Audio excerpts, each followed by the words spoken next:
The preacher's words from yesterday still cling to you like the smoke from the forge, thin and irritating. The divine right of revolution. He had boomed the phrase from the pulpit, his face flushed with holy fire, and the congregation had roared its assent. A holy war, he'd called it. A righteous cause blessed by God himself. You had stood in the back, arms crossed, feeling nothing but the ache in your shoulders, and the familiar, hollow space beside you where Elias should have been. God's blessing felt a long way from the mud caking your boots and the worry gnawing at your gut. Now, with the morning sun barely cresting the trees, the only sermon you hear is the one you preach to yourself with a hammer. The rhythm is your catechism. Heat, hammer, quench, repeat. The high ringing clang of steel on steel is your only prayer.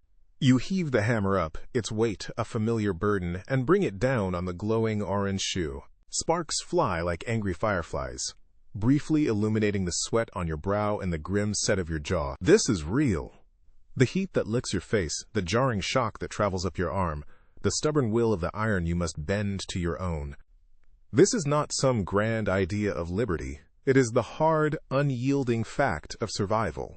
You work the metal, turning it with the tongs, your movements economical and precise. There is no wasted energy. You can't afford it.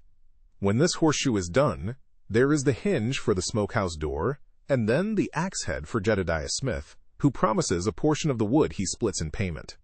After that, the farm. The east fence is down again where a deer pushed through, the chickens need feeding, and the patch of earth you call a garden is threatening to surrender entirely to the weeds. Elias was the farmer. He had a touch with the land, a way of coaxing life from the soil that you, with your smith's hands, have never learned. You can mend the plow, but you cannot make the furrows straight. With a final, shaping blow, you plunge the finished horseshoe into the slack tub. It hisses violently, a plume of steam erupting with a sharp, quenching sigh that sounds like a soul leaving a body. It is the sound of a fire extinguished, a passion cooled. You feel much the same. The fervor that had swept through Boston, that had pulled Elias into its current like a riptide, feels a world away from this isolated patch of land you are desperately trying to hold together. You wipe your hands on your leather apron, the grime, and soot a second skin. The axe head can wait. You need to deliver this shoe to the miller and collect payment. Coin is scarce, but Mr. Henderson is a good man and usually has a shilling or two to spare. You wrap the shoe in a piece of burlap, snuff the forge fire to conserve the precious coal, and step out of the darkness of the smithy into the pale morning light. The walk to town is a familiar inventory of your anxieties. You see the field Elias meant to clear before he left, now thick with saplings. You see the roof of the barn, missing shingles from last winter's storm. Every unfinished task is a testament to his absence, a weight added to the pack you already carry. The town itself is no better. Fewer merchants line the street, their shops boarded up. Red-coated patrols are a memory, but in their place is a different kind of tension.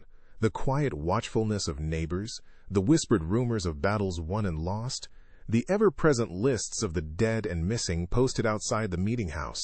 You find the miller, exchange the horseshoe for a few coins and a sack of flour, and endure his pitying looks and questions about Elias. You give him the same answers you give everyone. You haven't heard anything new, but you are certain he is well and fighting bravely. The words taste like ash in your mouth. You don't feel certain of anything. On your way back, you pass the print shop. It is a newer establishment, run by a man who arrived a year or so ago, David Anderson. He is a quiet, serious man who keeps to himself, a stark contrast to the boisterous, back-slapping patriots who frequent the tavern. You've never spoken to him, only nodded in passing. Today, however, he is standing in his doorway, holding a stack of freshly printed pamphlets. He catches your eye and offers a small, polite smile. "Mrs. Morris," he says. His voice is calm and even, without the usual regional twang. It's the voice of an educated man. A trying time to be managing a farm alone. It is not a question, but a statement of fact. You stop, surprised by the directness of it. Most people dance around the subject, afraid to name your hardship so plainly. "God provides the strength for the day's needs, Mr. Anderson," you reply, the rote answer falling flat even to your own ears. He nods, his gaze unwavering.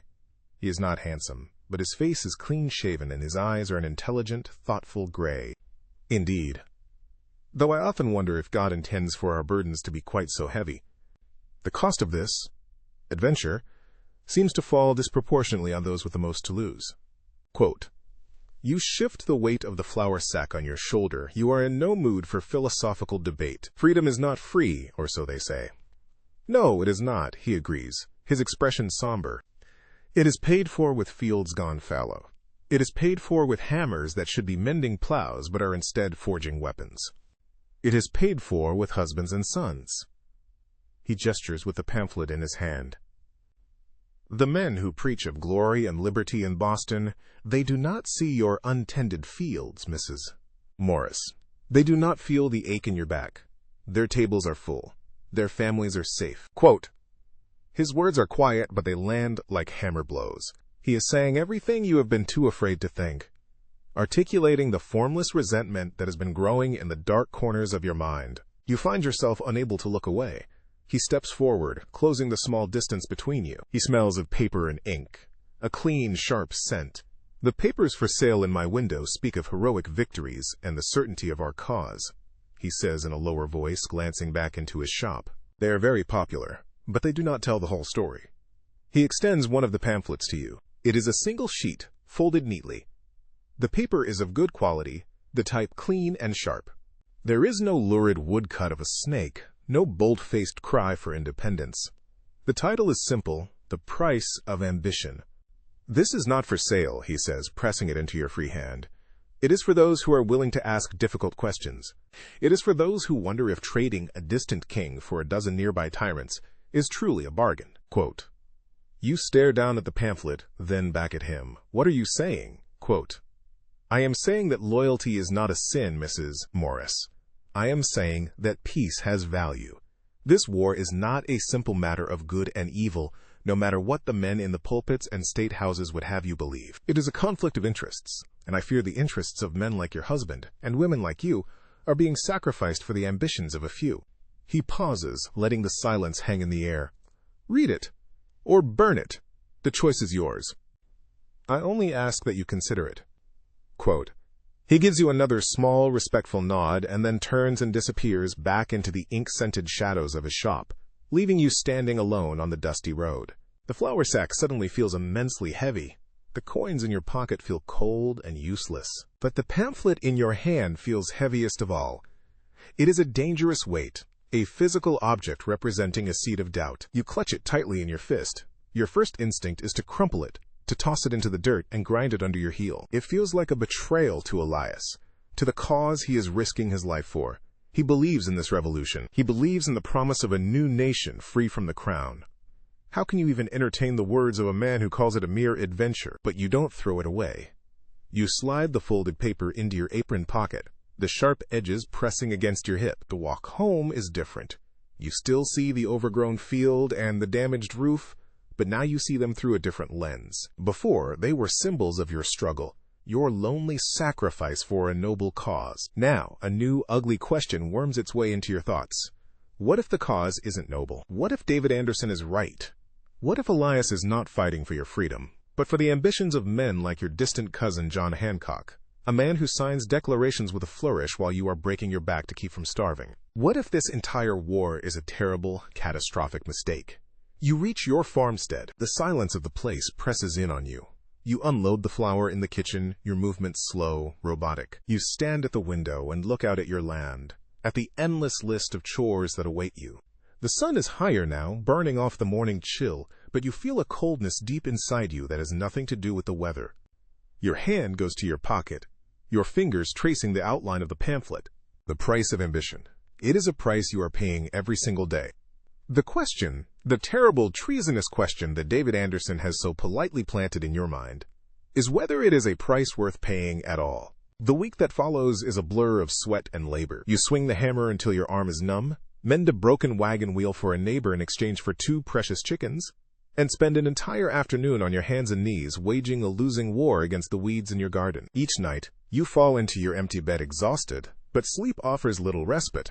The pamphlet remains hidden in the small wooden chest at the foot of your bed, beneath the linens Elias's mother wove. You have not read it again, but you don't need to. David Anderson's words are branded onto your memory, a mirror to the questions you had been too loyal or too cowardly to ask yourself. When Sunday arrives, you find yourself washing your face with the harsh lye soap and putting on your plainest, sturdiest dress. You are not sure why you are going.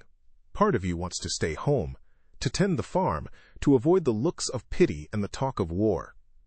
But another part, a more desperate part, feels a pull toward the meeting house. Perhaps you are seeking an answer.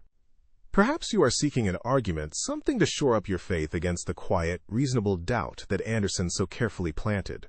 The meeting house is crowded, more so than usual.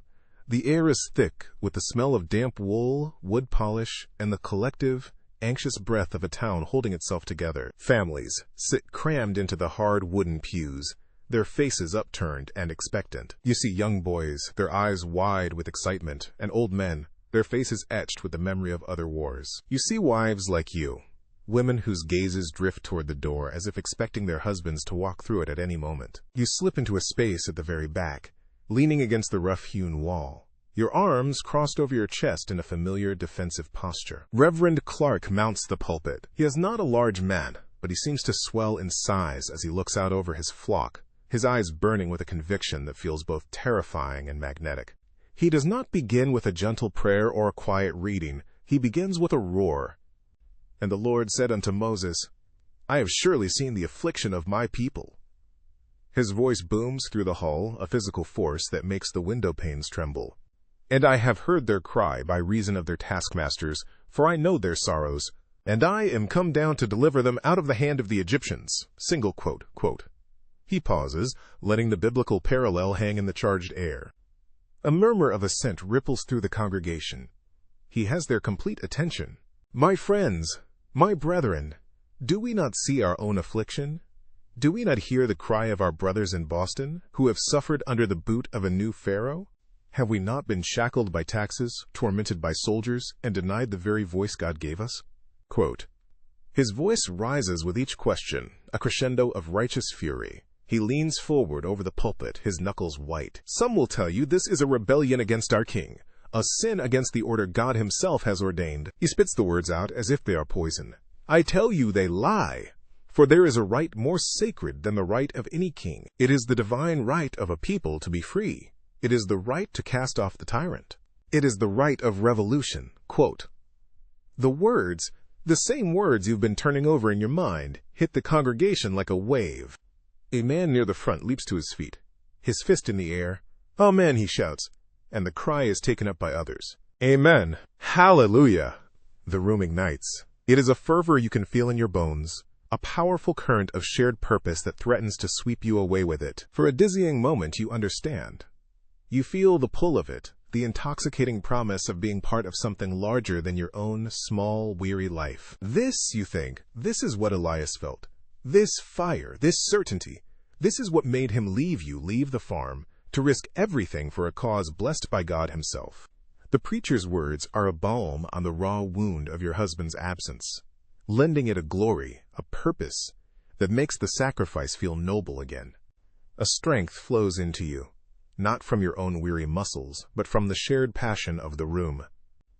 The Reverend lets the fervor crest, then raises his hands for quiet. This is a holy war, he proclaims, his voice dropping to a conspiratorial, urgent tone. It is a war, not of our choosing, but one that has been thrust upon us. And God does not stand with the oppressor. He stands with the righteous. He stood with David against Goliath. He stood with Gideon against the Midianites, and he stands with us now. He will sharpen our swords and steady our aim. He will deliver us into the promised land of liberty. Quote, the vision he paints is so bright, so absolute, a world of good versus evil, of righteous patriots against a tyrannical king. It is simple and clean, with no room for doubt. But, as the fire of his sermon blazes, your mind returns to the cool, ink-scented shadows of David Anderson's shop. The price of ambition. You feel the ghost of the pamphlet in your pocket, its sharp edges a counterpoint to the preacher's soaring rhetoric. The preacher speaks of sharpened swords, and you think of the metal you forge, not for weapons, but for horseshoes and hinges, the tools of life, not death. He speaks of a promised land, and you see your own land, choked with weeds and saplings. His words are a grand and beautiful tapestry, but you can't stop seeing the broken threads, the fraying edges he so conveniently ignores. A sense of caution, cold and heavy, settles in your gut, an anchor against the tide of passion. The sermon concludes with a final, thunderous prayer for victory, and the congregation sways on its feet, humming with a zealous energy. Then, Reverend Clark clears his throat. We will now take a moment for the concerns of the community, for prayers of thanks and of need. A woman near the front stands and gives thanks that her son's letter arrived safely from the camp in Cambridge. A merchant announces a collection of blankets and salted meat for the militia. The energy in the room remains high, each announcement another log on the fire of their righteous cause. Then, a man rises slowly from a pew near the center of the room. It is Thomas Gage, an old farmer whose land borders yours to the west. He is a widower, a man of few words, his back bent from a lifetime of labor. He does not look at the preacher. He looks at his own worn hands, clasped in front of him. Reverend, he says, his voice quiet but carrying in the sudden hush. It is the voice of dry earth, of cracked leather. I'd ask for a prayer. Of course, Thomas, the Reverend says, his tone softening with pastoral care. A prayer for our brave soldiers? Quote. Thomas Gage shakes his head slowly, a barely perceptible movement. No, Reverend, though God knows they need it. He finally lifts his head, and his eyes, weary and bloodshot, sweep over the faces in the room. My boy Samuel, he is with the militia. My other boy Matthew, he is all I have left to help me. But the harvest is coming soon. The corn is high, but one pair of hands ain't enough. Not for my fields. He pauses, and the silence in the meeting house is absolute. The fiery certainty of a moment ago has vanished, replaced by something far more fragile. The preacher speaks of a promised land, Thomas continues, his voice raspy with an emotion he is fighting to control, and I pray he is right. But I worry that by the time we get there, there will be no harvest left to reap. I worry about the winter. Liberty is a fine thing to fill a man's soul, Reverend, but it will not fill his belly when the snow is deep. He says nothing more. He simply sits back down, a stooped and lonely figure in the pew. He has not argued. He has not contradicted the sermon. He has only spoken his truth, a small, hard, undeniable fact. It is a stone dropped into a pool of righteous fervor, and the ripples spread through the room. You see it on the faces of the other women, the slight tightening of their jaws. You see it in the way the men shift their weight, their confident postures from moments before now seeming a little less certain. Thomas Gage has given a name to the phantom that haunts your own fields. He has spoken of the price, not in the abstract terms of philosophers or pamphleteers, but in the concrete language of corn and winter and empty chairs at the table. Reverend Clark, for the first time, seems at a loss for words. He clears his throat, offers a brief, somewhat flustered prayer for God's provision in all things, and quickly moves to the final hymn. The singing is less robust now. The divine fire has been dampened by a cold dose of reality. You do not stay for the hymn. You slip out the heavy oak door and back into the sunlight, your heart pounding a confused rhythm against your ribs. The preacher's sermon had offered you a shield, a glorious reason for your suffering. But Thomas Gage's quiet words were a spear, piercing straight through it to the vulnerable, terrified heart of the matter. You are caught between the two, the divine right of revolution and the undeniable human price of a single field of unharvested corn. Walking home, you feel neither the strength of the congregation nor the simple cynicism you arrived with. You just feel the immense, crushing weight of the choice that has been made for you, and the terrible, uncertain cost yet to be paid. The walk home from the meeting house leaves a sour taste in your mouth, a mix of brimstone and despair. You feel hollowed out, scoured clean of the fiery certainty that had briefly warmed you. Thomas Gage's words follow you, more persistent than any sermon. Liberty is a fine thing to fill a man's soul, but it will not fill his belly. His plain, desperate truth has put a crack in the foundation of the glorious cause. Now, you see that crack running through everything, through the worried faces in town, through your fallow fields, through the very heart of the revolution itself. 2 days later, a rider appears on the road, his horse lathered and breathing hard. He's a boy, no older than 16, with a fuzz of a beard on his chin and the desperate importance of his mission in his eyes. He doesn't go to the miller or the tavern. He comes directly to the smithy, reining his horse in so sharply it tosses its head in protest. "Mrs. Morris?" he pants, swinging a leg over the saddle. "Keturah Morris? Quote, "You straighten from the fence post you were mending, hammer in hand. I am. I have a message from Boston." He pulls a folded, sealed letter from inside his coat. It's addressed to Jedediah Smith, the man you owe the axe head. "I'm to give this to him directly, but I was told to give you this." He hands you a much smaller, tightly rolled scrap of paper, no bigger than your thumb. "And to tell you the harvest moon will be bright tonight." He says the words carefully, as if reciting a lesson. You take the scrap of paper. Your fingers, calloused and stained, feel the grain of it. "And what does that mean?" you ask, your voice flat. The boy just shakes his head, his eyes wide. "I don't know, ma'am. I just ride. They told me you're Mr. Hancock's kin. They said you'd know what to do." He looks at his weary horse. "My mount's thrown a shoe. Can you fix it? I have to be in Concord by nightfall." Quote, you motion him toward the smithy, your mind racing. "The harvest moon will be bright tonight." It's a phrase you've heard before in a letter from John months ago, before Elias left. He'd written about the weather, a long, rambling paragraph that had seemed out of place. The last harvest moon was brighter than any I can recall he'd written, a good sign for the crops to come. You had dismissed it as city dwellers' nonsense. Now, the phrase feels weighted, a key turning in a lock you didn't know existed. You work quickly, your movement's automatic. You pull the damaged shoe, fire the forge, and begin to shape a new one. The boy watches, fidgeting with his coat buttons. While the iron is heating, you unroll the small scrap of paper. It is not a letter, it is a list. 2 barrels salt pork, H. Miller. 3 bolts canvas, T. Weaver. 10 bushels corn, T. Gage. 1 cask powder, from the bright moon. You stare at it. Thomas Gage? 10 bushels of corn? The man who just Sunday stood in the meeting house and spoke of his fear of a meager harvest is on this list. It's a ledger of supplies. But the last line, 1 cask powder from the bright moon, it sends a chill down your spine. The harvest moon. It's not about crops, it's a code. You finish the shoe, nail it on, and accept the boy's few coins. You watch him ride off, kicking his horse into a brisk canter toward Concord.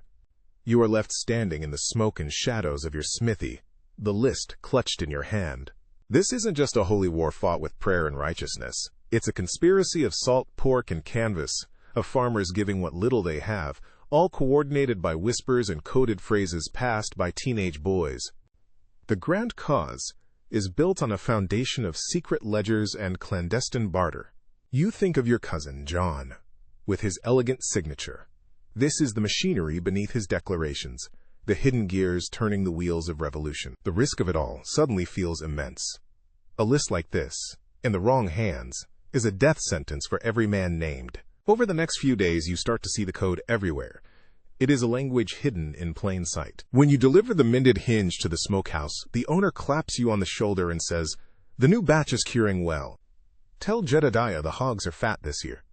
Hogs? You think of the list. Pigs meant muskets in that other context. Maybe hogs mean men. Ready for a fight. You begin to listen. You are an introvert by nature, more comfortable on the edge of a crowd than in its center. This has always been a weakness setting you apart. Now you realize it is a strength. No one notices the quiet woman in the corner. No one minds what she overhears. In the market, you hear one man ask another if he has any spare seed for a late planting. The other man replies, "Only what the parson blessed on Sunday." You see a small pouch of lead shot pass between them. Lead seed. Blessed by a sermon of holy war. You feel as if you have stumbled into a hidden world that exists just beneath the surface of your own. It is a world of immense danger and desperate hope, and it is run by your neighbors. The realization is both terrifying and, to your own surprise, exhilarating. It is a puzzle, as intricate and demanding as the most complex piece of ironwork. You begin to unravel it, keeping a mental ledger of the phrases and their likely meanings. The harvest, you surmise, is not a season, but an operation. The moon is the shipment of arms or powder. Planting is recruitment. You are seeing the full anatomy of the beast, and its heart is right here in the small towns and farms, beating in time with a drum no one can publicly admit to hearing. Your search for answers, for the truth behind the rhetoric, drives you past David Anderson's print shop one evening near dusk. A light still burns inside. You have avoided him since your last conversation, the memory of his quiet, reasonable treason too unsettling. But now, your new knowledge makes you look at him differently. He spoke of two sides, and you are only just beginning to understand one of them. What of the other? As you watch from the shadows across the street, a farmer you don't recognize, riding a fine-looking bay horse, dismounts and slips into Anderson's shop. It is late for business. The man isn't carrying a notice to be printed or an advertisement to be set. He stays for less than 5 minutes before emerging, nodding once to the darkened window and riding away, heading north. It is the furtive air of the exchange that snags your attention. It mirrors the clandestine meetings of the Patriots, but feels different, colder. Curiosity, a sharp and dangerous hook, pulls you from your hiding spot. You circle around to the alley behind the shop. A small heap of refuse is piled near the back door. Spoiled paper, proofs with errors, empty ink pots. It is the waste of his trade. Your first instinct is to turn back. This is madness. You are a blacksmith, not a spy. But the image of Thomas Gage's weary face and the knowledge of the secret sacrifice he is making propels you forward. You have to know. Kneeling in the dirt, you sift through the discarded papers. Most are what you expect. Drafts of sermons, advertisements for lost livestock, patriot broadsides filled with fiery words. Then you find it. It is a proof sheet, crumpled but still legible. The typesetting is Anderson's, clean and precise, but the words are not for public consumption. It is not a pamphlet. It is a list of instructions. Confirm delivery of Quaker's Peace to Henderson's mill. It will spoil the winter stores. Instruct the farrier in Weston to use brittle nails for all militia mounts. The lame horse will slow the muster. Finalize the quote sermon notes for delivery to the garrison. Your blood runs cold. Henderson's mill. That's where you got your sack of flour. Spoil the winter stores. You think of Thomas Gage's worry. It will not fill his belly when the snow is deep. This is not just counter-argument. It is sabotage. It is a plot to create the very future Gage fears, to starve the revolution into submission. Lame horses. Brittle nails. You, a smith, understand the vicious genius of that.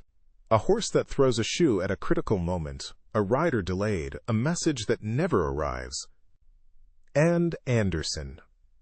The polite, serious printer who spoke of peace and the heavy burdens of war. He is not a neutral observer.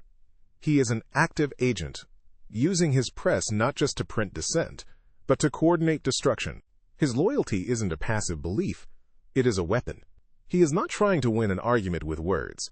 He is trying to win a war by rotting the enemy's food and crippling his horses. You stand up, the crumpled paper clutched in your fist. The night air feels thin, hard to draw into your lungs. You are standing in a place far more dangerous than you ever imagined. It is not a simple line drawn between a glorious revolution and a distant king. It is a tangled, bloody knot of conspiracy and counter-conspiracy. The patriots with their coded messages about fat hogs and bright moons, fighting for a future they can barely articulate, and the loyalists with their own secret language of Quaker's Peace and lame horses, fighting to preserve the world as it is, using methods that would turn neighbor against neighbor and poison the very land they claim to be protecting. You have stumbled into the abyss between them.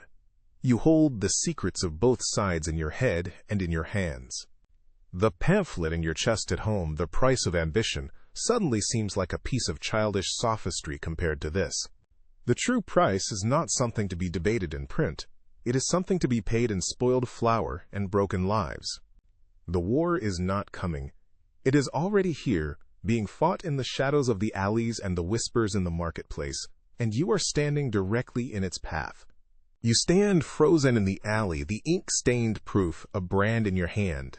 The whole world has tilted on its axis, revealing the treacherous machinery grinding away beneath the floorboards of your life. There are no simple truths, only opposing conspiracies, and you are trapped between their gears. The cool night air does nothing to quell the fire in your gut. You feel a wild, desperate urge to run, to the militia, to the town selectmen, to anyone, and expose it all. To show them the polite printer's poison, the secret war being waged with brittle nails and spoiled grain. But who would believe you? The quiet, introverted blacksmith, a woman half mad with grief and overwork, waving a crumpled piece of trash from a printer's rubbish heap. They would see you, not the evidence. They would see a hysterical woman, a potential sympathizer herself, casting aspersions on a respectable businessman. The thought paralyzes you more effectively than any fear. You are alone with this knowledge, this terrible new weight. You shove the paper deep into your apron pocket, the crinkle of it a sickening sound. You turn to leave the alley, to go back to the farm where the silence at least feels honest, when a new sound breaks the night. It is a low, percussive thud, so deep you feel it in your bones before you can place it. Another follows, and another. A slow, rhythmic heartbeat of some giant beast awakening in the east. Cannon. You are not the only one who hears it. A door bangs open down the street. A window is thrown up, a man's head silhouetted against the lamplight. The sound is coming from the direction of Boston. It is distant, but it is persistent and heavy with menace. You walk out of the alley and into the main street, joining the small clusters of people who are gathering, their faces pale and upturned, listening. The dawn brings not clarity, but chaos. A rider, his face smeared with dust and sweat, gallops into the town square, his horse bleeding from the nostrils. He shouts a torrent of frantic words. "They're on the peninsula! Charlestown! They've dug in on the hill!" The regulars are forming up to attack. Quote, "The news rips through the town like a lit fuse. The abstract fears and coded whispers of the past months have just exploded into a terrifyingly concrete reality." The bell in the meeting house begins to toll, not the steady call to worship, but a frantic clanging alarm. Men run from their houses, muskets in hand. Jedediah Smith is there, his face grim, shouting orders, trying to form a ragtag company from the panicked farmers and shopkeepers. You see Thomas Gage's son, Matthew, his face white as a sheet, clutching a long rifle that looks too big for him. You should go home. You should bar the door, hide in the cellar, and pray for it all to end. Your farm, your animals, your own safety. Every instinct screams for you to retreat, but you cannot move. You watch the men march away, a shambling line of desperate hope heading toward the sound of the guns, and you are rooted to the spot. The preacher's sermon, Anderson's pamphlet, the coded lists of both patriot and loyalist, it is all meaningless ink on paper compared to this. The real war is happening, just over the horizon. The real price is being tallied, not in shillings or bushels of corn, but in the lives of men, you know.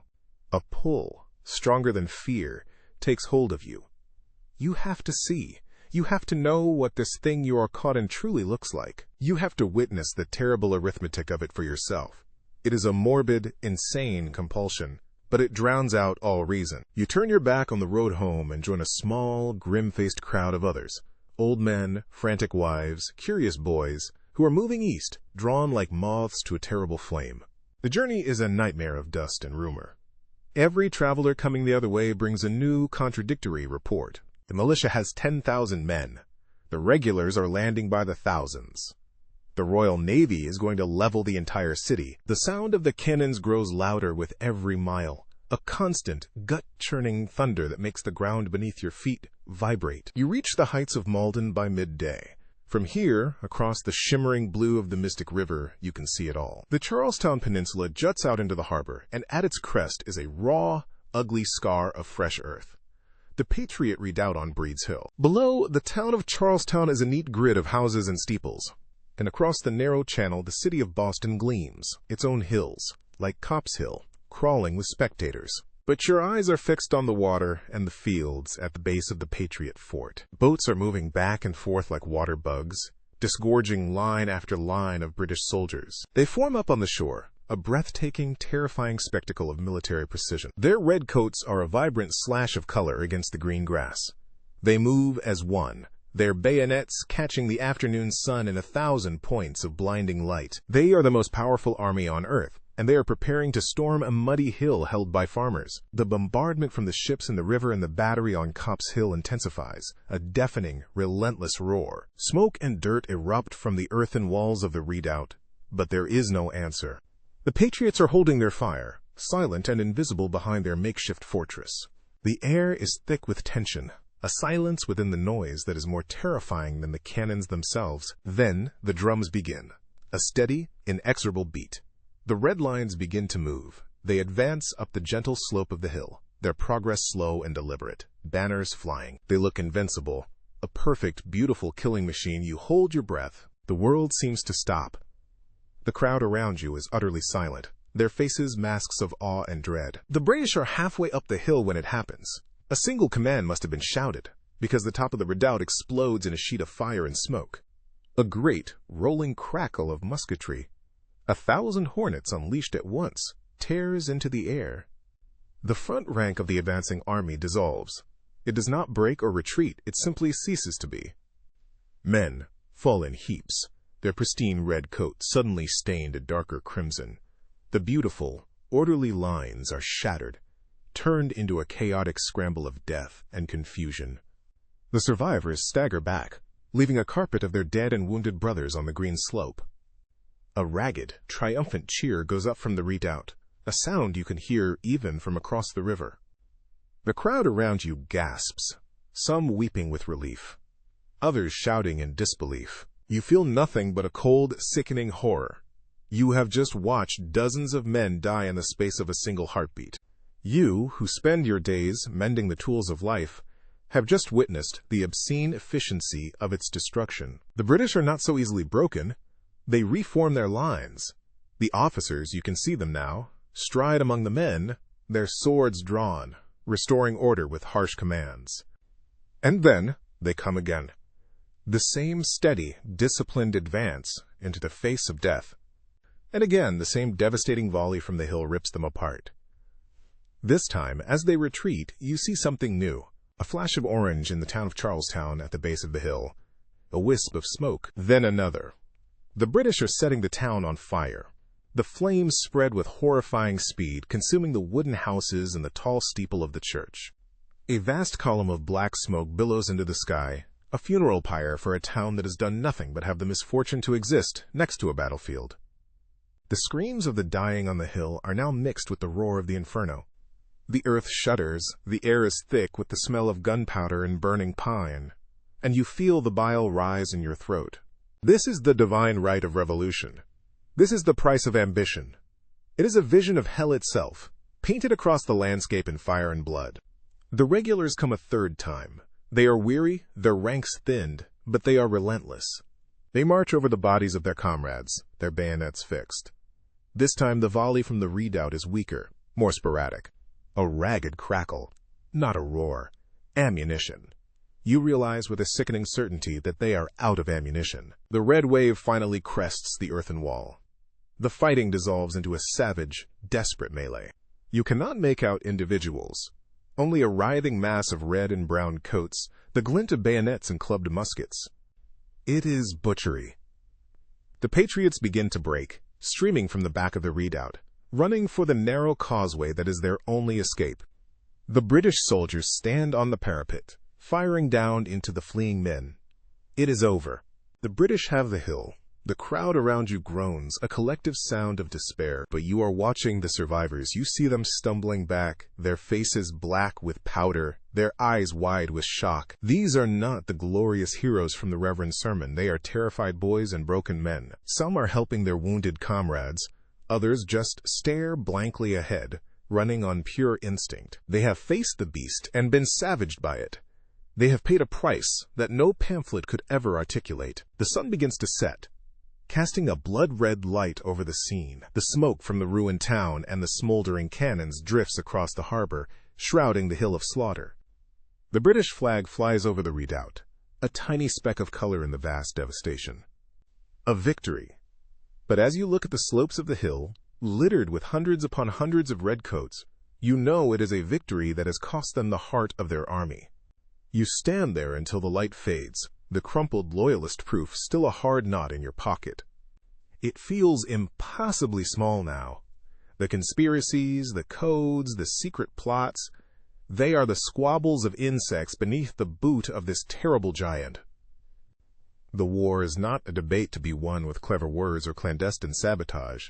It is this, a smoking hill, a burned-out town, and a silence filled with the ghosts of 1,000 men. You came here to see the truth. Now you have. It is worse than anything you could have ever imagined. The journey back is a silent, stumbling retreat from a world torn open. The thunder of the cannons has faded behind you, replaced by an even more terrible ringing in your ears. You walk through a countryside that is suddenly alien. The familiar trees, the stone walls, the curve of the road, they are all unchanged, yet you see them through a haze of smoke and horror. The sun sets, but the image of the burning town is seared onto the backs of your eyelids. You feel nothing. You are a hollowed-out vessel, emptied of everything but the memory of the red-coated lines dissolving into blood, and the final, desperate scramble from the redoubt. The crumpled proof sheet from Anderson's Alley is still in your pocket. You had thought it was a terrible secret. Now you know it is merely a footnote to a massacre. You reach your farm well after dark. The animals are restless, their low sounds of complaint, a bizarre intrusion of normalcy. You move by rote, throwing grain for the chickens, checking the water trough, your body performing the tasks of life while your mind is still trapped on that hill of death. You stand in the doorway of the smithy, the cold iron of the anvil, a solid, mute presence in the darkness. You had thought of this as your reality, the hard, unyielding fact of survival. But the reality you witness today makes this feel like a fragile dream. You wash your face and hands at the pump, the cold water a shock. As you stare at your reflection in the dark kitchen window, you finally begin to connect the pieces, not as a puzzle, but as a chain of cause and effect forged in fire. Anderson's words in his shop. The price of ambition. He had spoken of fields gone fallow and absent husbands. He had not spoken of men climbing over the bodies of their friends, of bayonets and butchery. The proof sheet in your pocket. Spoil the winter stores.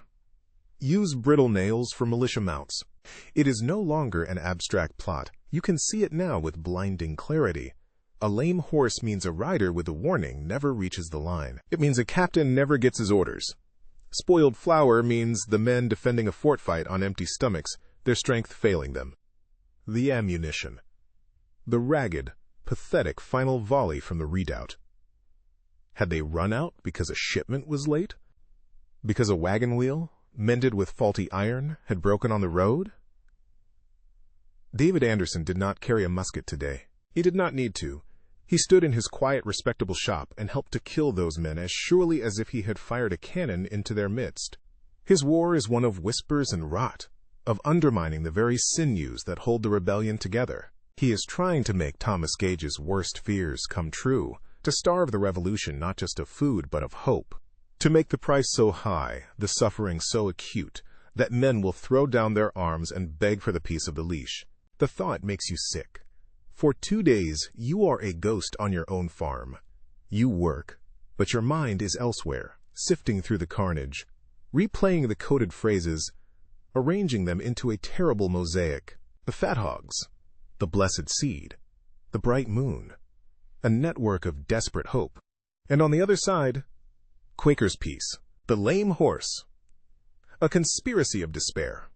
They are 2 serpents, coiled around each other, and the entire countryside is their battleground. On the 3rd day, the wounded begin to straggle home.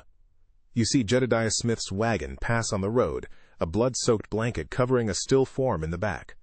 You see men with bandaged heads and arms in slings, their eyes vacant. They do not look like the triumphant heroes who inflicted such terrible losses on the regulars. They look like men who have stared into the abyss and seen it stare back. You hear the name of the boy from the farm to the north, the one who was always getting into trouble for stealing apples. He was killed on the causeway, shot in the back as he ran. The grief that chokes the town is a physical thing, a heavy, silent shroud. It steals you. The numbness that had protected you cracks, and what floods in is not sorrow, but a cold, hard rage. You cannot stand by, you cannot hold this knowledge and do nothing. That crumpled proof sheet is not enough. You need more. You need something undeniable. You need the heart of the serpent. That night, you wait until the moon is high and the town is asleep. Wrapped in its exhausted mourning, you put on your darkest clothes, tuck a small pry bar into the waistband of your skirt, and walk back into town. The streets are empty. Every window is dark. You move through the shadows, your soft-soled work boots making no sound on the packed earth. The print shop is a black square on the street, silent and imposing. You remember the farmer on the bay horse, the furtive meeting. You have no doubt Anderson is a careful man. But you are a blacksmith. You know how things are put together, and you know how they can be taken apart. The back door is your best chance. The lock is simple, and the pry bar, used with the patient force you apply to stubborn iron, persuades the bolt to slide back with a dull, grating sound that seems as loud as a cannon in the stillness. You slip inside, pulling the door shut behind you. The air is thick with the familiar clean smell of ink and paper and the faint acidic tang of chemicals. Moonlight filters through the front window, illuminating the great hulking shape of the printing press and the neat stacks of paper, the orderly rows of type in their cases. It is the workshop of a meticulous man. You know you have little time. You move to his workbench, your eyes scanning for anything out of place. There are ledgers, but a quick glance shows they are what they appear to be. Accounts of paper bought, services rendered to the public. You are not interested in the snake's skin. You need its venom. Your fingers trail over the smooth wood of the desk. Where would a careful man hide his most dangerous secrets? Not in plain sight. You drop to your knees, running your hands along the floorboards beneath the desk. Your calloused fingertips, sensitive to the slightest imperfection in metal, feel it almost at once. A single board, its edge a fraction of an inch higher than its neighbors. Using the tip of the pry bar, you carefully work the board up. It comes away with a low groan, revealing a shallow cavity beneath. And inside, there's a book. It is a small, leather-bound volume, a printer's daybook. You pull it out and carry it to the faint moonlight by the window. Your heart is a frantic drum against your ribs. You open it. The handwriting is Anderson's, the same precise, educated script. Most of the entries are exactly what you'd expect. June 5th, 100 handbills for town meeting, 15 shillings. June 7th, 200 copies. Sermon of Reverend Clark, £1, 10 shillings.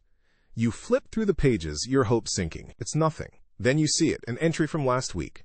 June 12th, finalized Quaker's peace notes for Henderson. Payment received from B, £3. B Boston? It has to be. You keep turning the pages. Faster now. June 14th, procured materials for Lame Horse Project, Weston. Payment to farrier dispersed. It's all here. A shadow ledger hidden within a real one. A meticulous accounting of treason. But it is still just code. Circumstantial. You are about to put the book back when a slip of paper falls from between the pages. It is not a receipt. It is a letter, a draft written on the back of a spoiled proof sheet, the words crossed out and rewritten in places. The script is Anderson's. The addressee is Major John Pitcairn, Royal Marines, Boston. Your breath catches in your throat. You read the words, and the blood drains from your face. Major. The recent action at the Charlestown Heights, while costly for our forces, serves as a potent confirmation of our strategy's effectiveness. The rebels' spirit is formidable, but their supply is fragile, a fact we continue to exploit. My contact at Henderson's mill confirms the, quote, spoiling of their last shipment of flour was successful. Furthermore, the delay of the powder shipment from Concord, a delay orchestrated through our friend in Weston, was, I believe, a decisive factor in their ultimate rout. They had courage, but they did not have shot. Their retreat was a testament to our less visible, but no less vital, campaign. The operation proceeds. My next priority is to gather intelligence on the primary store of arms in Concord, which the boy writer confirmed is their next objective for supply. I will use the established channels to identify weaknesses in its guarding and transport. We will ensure their next stand is even less supplied than their last. Give them no quarter. Let them starve on the vine. Your servant in loyalty. D.A. You read it again, the words burning themselves into your mind. This is it, the confession. The direct, undeniable line from his quiet sabotage to the slaughter on the hill. Their retreat was a testament to our campaign. He is taking credit for it. For the boys shot running, for the causeway turned into a killing field. The cold, polite man who spoke of peace has the blood of your neighbors on his hands, and he is proud of it. And he isn't finished. Concord. He is planning to do it again, to cut the revolution's throat with 1,000 small, invisible knives. You stand there in the moonlight, the letter trembling in your hand. The secret war is no longer a secret. You are holding its heart in your hand. You carefully fold the letter, tuck it deep into your bodice, and place the daybook back under the floorboard, fitting it snugly into place. You have what you came for. As you turn to leave, you hear a sound from the street, the heavy tread of boots. A low cough. Someone is coming. You freeze, your body rigid, and press yourself into the deep shadow beside the printing press, praying the darkness will swallow you whole. The heavy footsteps stop directly outside the door. A key scrapes in the lock. Your blood freezes, turning to solid ice in your veins. You flatten yourself into the corner behind the monstrous press, praying the shadows are deep enough to devour you. The door creaks open. It is David Anderson. He steps inside, a silhouette against the moonlit street, and closes the door, plunging the room back into near-total darkness. He doesn't light a lamp. He moves with the quiet confidence of a man in his own domain, his feet sure on the familiar floorboards. You hold your breath until your lungs burn, every muscle screaming. The letter in your bodice feels like a block of hot lead against your skin. He moves to his workbench, shuffles a few papers, and then sighs, a soft, weary sound that seems utterly alien coming from the man who wrote that letter. It is the sound of a man tired after a long day's work. He stands there for a long moment, his back to you, looking out the front window at the sleeping town. What does he see? A community to be protected through loyalty? Or a nest of traitors to be methodically destroyed? Then, with another quiet sigh, he turns, his task complete, and walks back to the door. The key turns, the bolt slides home, and his footsteps recede down the street. You wait, counting to 100, your heart a wild bird beating against the cage of your ribs. Only then do you allow yourself to move. You slip out the back door as you came in, pulling it shut and nudging the bolt back into place with the tip of your pry bar, a flimsy illusion of security. You do not run. You walk, forcing your feet into a steady, even pace, melting back into the shadows that are now your only allies. Back in your own kitchen, with the door barred and the silence of the farm wrapping around you like a shroud, you pull out the letter. You light a single tallow candle, its flame a flickering, defiant star in the vast darkness, and read the words again. Your hands are steady now. The terror has been burned away, leaving behind the cold, hard slag of purpose. The delay of the powder shipment from Concord, a decisive factor. My next priority is to gather intelligence on the primary store of arms in Concord. I will use the established channels. The words echo the frantic, desperate search for a cause, for a reason you'd heard in the voices of the survivors. They didn't just face a superior force. They were betrayed, undone by whispers and secret dealings before they ever fired a shot. And Anderson was not done. Concord.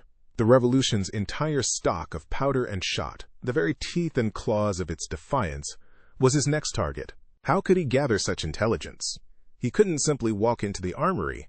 He needed someone on the inside, or someone with knowledge of it. Your mind snags on a memory. A piece of paper, weathered and peeling, nailed to the post outside the meeting house. You saw it just yesterday, a footnote to the town's larger grief. You blow out the candle, leaving Anderson's letter on the table, and walk back out into the night. It is a mad impulse, but you have to be sure. The town is still tomb quiet. The notice is still there, fluttering in the night breeze. The crude letters are stark in the moonlight. Missing. Apprentice boy, Thomas Ashton, of Concord. Last seen 3 weeks past on the road to Lexington. Apprentice to Master Fletcher, gunsmith and armorer. Master Fletcher, the keeper of the Concord Armory, and his apprentice. A boy who would know the building inside and out, who would know the schedules of the guards, the location of the stores, the weaknesses in the locks, has been missing for 3 weeks. It was not a flight of fancy. The boy had not run off to join the militia or escape a cruel master. He was the established channel. Thomas Ashton hadn't disappeared. He had been taken. The proof in your bodice gives you the motive. The notice on the post gives you the means. David Anderson has the boy. He is holding him somewhere, bleeding him for information, torturing him for the secrets that could bring the entire rebellion to its knees. You cannot go to the selectmen. You cannot go to the militia as a whole. This conspiracy runs on secrecy, and you cannot risk exposing your hand or the boy's life for the public alarm. You need allies. Not a committee, but a fellowship of the desperate. And you know exactly where to start. You don't go home. You walk west, past your own land, to the farm of Thomas Gage. A single light burns in his window. You knock on the door, a sharp, insistent rap that brooks no refusal.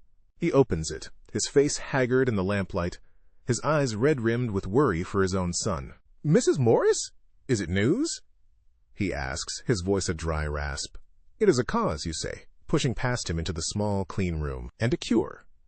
You lay the letter on his simple plank table. You point to the line about the spoiled stores. "He is why you fear the winter, Thomas," you say, your voice low and fierce. "It is not the will of God or the cost of liberty. It is the work of a man who wants you to starve, to fail, to give up." He reads the letter, his brow furrowed. He is a slow reader, his lips moving with the words. You give him the notice you tore from the post. He has Master Fletcher's boy. He's using him to find the Concord arsenal, to do to the whole army what he did to the men on that hill, to take away their powder and shot so they can be slaughtered. When Thomas Gage looks up, the weariness in his eyes has been replaced by a terrible cold fire. The quiet farmer who had spoken his truth in the meeting house has found his own holy war. "Jedediah," he says, the name a stone dropping into a deep well. "We need Jedediah Smith." Quote, "The three of you meet in your smithy. It is your ground, a place of creation and brute force, and tonight it feels like the only sane place in the world. The forge is cold. The only light is from a single lantern, casting long, dancing shadows that make the tools hanging on the walls look like instruments of torture. Jedediah Smith, his arm in a sling from a wound on the causeway, his face a mask of grief and fury, reads Anderson's letter. His knuckles are white where he grips the paper. The bastard, he breathes, the word a venomous hiss. He sat in his shop, smelling of ink, while he can't finish. He doesn't have to. He has the Ashton boy, you state, pulling him back from the edge of his grief, and he's holding him somewhere close, somewhere he trusts. Henderson's Mill, Gage says at once. The letter names him. The place is isolated. Henderson's a widower, lives alone. No one would think twice about a wagon coming or going at odd hours. Quote, Henderson served with the regulars in the French War, Smith adds, his mind shifting from grief to tactics. Knows how to be quiet, knows how to follow orders. He looks from you to Gage. His eyes, when they meet yours, hold a new respect. You found the heart of the serpent, Mrs. Morris. Now we have to cut it out. Quote, the plan comes together in the cold darkness of the smithy, a desperate piece of engineering forged from rage and necessity. It is a plan with a dozen ways to fail, each one ending with a shallow grave. Smith will gather two men he trusts completely, men who lost brothers on the hill and who will not talk. They will create a diversion, a fire, set in a haystack a quarter-mile from the mill. When Henderson leaves to investigate the glow in the sky, you and Gage will go in. You, Thomas, Smith says, will watch the road. If he doubles back, or if anyone else comes, you fire one shot into the air and fall back to the woods. Quote, and you, Keturah, Smith looks at you, at your smith's hands, at the pry bar that still lies on your anvil. You are the key. The boy will be locked in the cellar or the grain store. You will get that door open. Quietly. It is a rescue, but it is also an assault. The goal is not just to free Thomas Ashton, but to do so without Anderson or his network ever knowing their security has been breached. The boy must simply vanish from their grasp, leaving them confused and uncertain, their plans for Concord thrown into chaos. You are not just saving a life, you are protecting the future. You are paying the price, not with fallow fields, but with a risk so profound it makes your head swim. An hour before dawn, you are gathered at the edge of the woods, overlooking the dark shape of Henderson's Mill. There are 5 of you. Smith and his 2 men, their faces grim, muskets held ready. Thomas Gage, a long rifle clutched in his hands, his gaze fixed on the silent mill. And you, your leather apron traded for dark wool, the small pry bar tucked in your waistband. Its cold weight, a familiar comfort. You feel no fear. You feel a strange, sharp clarity, the way a piece of steel feels just before the final quench. This is real. This is not a sermon or a pamphlet. It is the hard, unyielding fact of what must be done. Smith nods to his men. They melt away into the darkness, circling toward the far side of the property. You watch them go, then turn your eyes to the mill. You are a blacksmith, a mender of things. But tonight, you are here to break something. A lock. A conspiracy. A man's will. The divine right of revolution feels a long way from this cold, damp hiding place. But the human duty to save one lost boy feels as close and as heavy as the hammer in your hand. The waiting is the hardest part. It is a stillness that crawls under your skin, a silence that amplifies the frantic beat of your own heart. Crouched in the damp chill of the pre-dawn woods, you watch the mill, a hulking shadow against a sky just beginning to fade from black to bruised purple. The air is thick with the smell of wet earth and the river. Beside you, Jedediah Smith is a statue of coiled tension, his good hand gripping his musket. On the ridge above, Thomas Gage is a ghost, a silent sentinel. The human duty to save one lost boy feels impossibly heavy. It is a weight that presses on your chest, making each breath a conscious effort. Then, a flicker. Far to the south, a soft orange blossom blooms against the dark horizon. It grows quickly, a hungry flower of light eating the darkness. The haystack. The signal. A moment passes. An eternity in miniature. A light appears in an upper window of the mill. The front door opens, and a figure is silhouetted against the lamplight within. Henderson. He stands for a moment, peering toward the glow, then turns back inside. He reemerges carrying a bucket and begins to run, a clumsy, shuffling gait, toward the distant fire. "Now," Smith whispers, the single word a release of pressure. He moves, and you follow, a shadow at his heels. Gage remains behind, melting back into the trees. You run low and fast, your feet finding purchase on the soft ground, your breath pluming in the cold air. The mill looms larger, its great wheels silent, dripping rhythmically into the race below. The smell of fine flour dust hangs in the air, a strangely domestic scent in the midst of this desperate business. The front door is barred. You knew it would be. You circle to the side, your eyes, accustomed to judging the integrity of structures, scanning for a weakness. You find it almost instantly. The cellar doors. They are made of thick, weathered oak, but the iron strap hinge on the left is loose, its bolts rusted. A way in. You pull the pry bar from your waistband. Its familiar weight is a comfort. Smith stands guard, his musket sweeping the darkness, while you work. You wedge the tip of the bar into the gap, find your leverage, and lean into it with the full weight of your body. The wood groans in protest. You freeze, listening.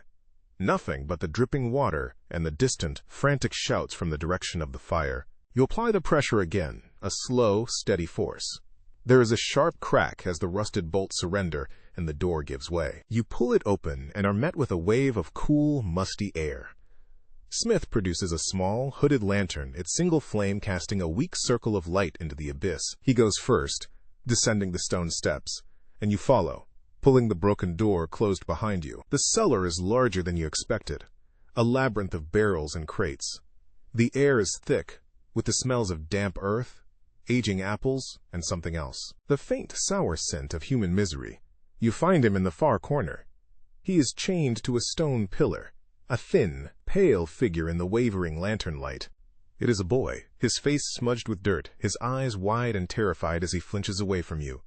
His hair is matted, his clothes are rags, and a length of heavy chain runs from a manacle on his wrist to a thick iron ring set in the stone. Thomas Ashton. He is real. And he is broken. A cold, clean rage, sharper than any grief, slices through you. "It's all right, son," Smith says, his voice low and steady as he kneels, the lantern illuminating the lock on the manacle. "We're here to take you home." He begins to work at the lock with a piece of hooked wire, his movements deft and practiced. You stand guard, your back to them, facing the dark stairs, the pry bar held in a two-handed grip. You are a blacksmith. You know locks. But Smith's work is faster. The silence is shattered by the sound of footsteps on the floorboards above. Heavy, hurried. He's back. Henderson is back. Smith curses under his breath, his hands working faster. The footsteps cross the floor, stopping at the top of the cellar stairs. A bar is lifted. The door swings inward, spilling gray dawn light down the steps, and a man's figure fills the frame. Henderson. He holds a musket, its long barrel aimed directly into the darkness where you stand. "Well, well," he says, his voice devoid of any neighborly warmth. It is cold, hard iron. "The blacksmith's wife. Hancock's kin. I should have known you had more iron in you than just for horseshoes." Quote, "Let the boy go, Henderson," you say, your own voice flat and steady. You take a step forward, placing yourself between him and the boy, the tip of your pry bar pointed at the floor. He laughs, a dry, humorless sound. You traitors come into my home, break my property, and give me orders? This is the liberty you preach about? Anarchy? Your rebellion is a disease, and this boy is part of the cure. He cocks the musket, the sound a definitive deadly click in the confined space. Now drop the tool, and perhaps I'll only send you to the gallows instead of the grave. Quote, your mind races, sifting through the fire and fear. The letter, Anderson's words. You have one weapon he does not expect. The gallows are for you, Henderson, you say, letting a cold certainty into your voice. Anderson's ledger is quite detailed. It's a shame his penmanship is so neat. It will make it very easy for the court to read. Quote, Henderson's eyes narrow. What are you talking about? Quote, Quaker's peace, you say, the words like stones. The spoiled flour you so kindly provided for the militia. And Weston. We know about the farrier you paid to use brittle nails. We know everything. You take another slow step up the stairs. Anderson's network is collapsing. We're just here to tie off the last loose end. It's over. You see the flicker of doubt in his eyes, the seed of fear taking root. He is no longer a confident soldier facing down rabble. He is a conspirator whose secrets have been laid bare. It is the moment you need. Behind you, you hear a metallic click as Smith finally frees the boy's wrist. Lying bitch, Henderson snarls, but his conviction is gone. He shifts his aim, no longer sure of his target. It happens in a flash.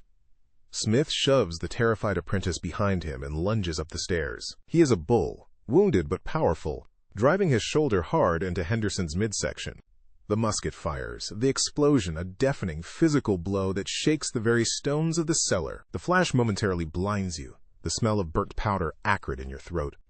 The two men crash backward onto the main floor of the mill in a tangle of limbs. You scramble up the stairs after them, your ears ringing. Smith, his bad arm screaming in protest, is grappling for the musket. Henderson is a strong man, wiry and desperate, and he brings the heavy stock of the rifle around, catching Smith in the side of the head. Jedediah stumbles, and Henderson scrambles to his feet, turning to bring the musket to bear on the boy who stands frozen in the cellar doorway. There is no time to think. There is only the cold, hard logic of the forge. You move, not with a smith's patient force, but with a warrior's final, brutal economy. You swing the pry bar. The heavy iron connects with the back of Henderson's knee with a sickening, wet crunch. His leg buckles, and he cries out a sharp gasp of agony. He falls, twisting, his face a mask of shock and pain. The musket clatters to the floor. Smith is on him in an instant, his knee on Henderson's chest, his good hand wrenching the man's arms behind his back. It is over. The victory is ugly. Henderson lies bound and gagged on his own floor, his leg broken, his eyes burning with a hatred that chills you to the bone. The single gunshot has shattered the morning's quiet. Thomas Gage appears in the doorway, his rifle ready, his face a question. We have him, Smith pants, blood trickling from a cut on his temple. Get the boy. We have to go. Now. Carrying the weak, stumbling apprentice between you, you retreat into the woods. The other two men join you, their faces grim. The sun is up now, casting long shadows through the trees. You do not look back at the mill. It is a place of business, a place of life. But you have turned it into a prison and a torture chamber. The cost of this victory feels like a sour knot in your stomach. To save one life, you have broken a man, committed violence, and unleashed a chain of events you cannot predict. You reach the hidden barn as the town bell begins to ring in the distance, a slow, investigative toll. Someone has found the mill. Inside the barn, the rescued boy, Thomas Ashton, huddles under a blanket, sipping water from a flask.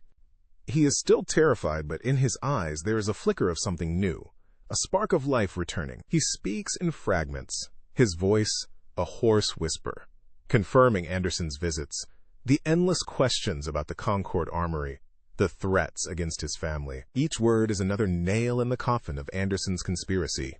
You have won. The boy is safe. The plan to cripple the Concord arsenal is in ruins. You hold Anderson's letter, and now you have the living proof to back it up. The boy, Thomas Ashton, is more than just a life saved. He is a symbol. He is the physical embodiment of the enemy's hidden depravity and your own small, brutal victory. He is a symbol of hope, but as you look at your hands in the dusty light of the barn, you see they are not clean. They are stained with the grime and violence of the work you have done. The price of this revolution is not some noble abstract sacrifice. It is the splintered bone of a man on his own floor, the ringing in your ears from a gunshot, the cold knowledge that to preserve the hope of freedom you have had to embrace its ugly, bloody reality.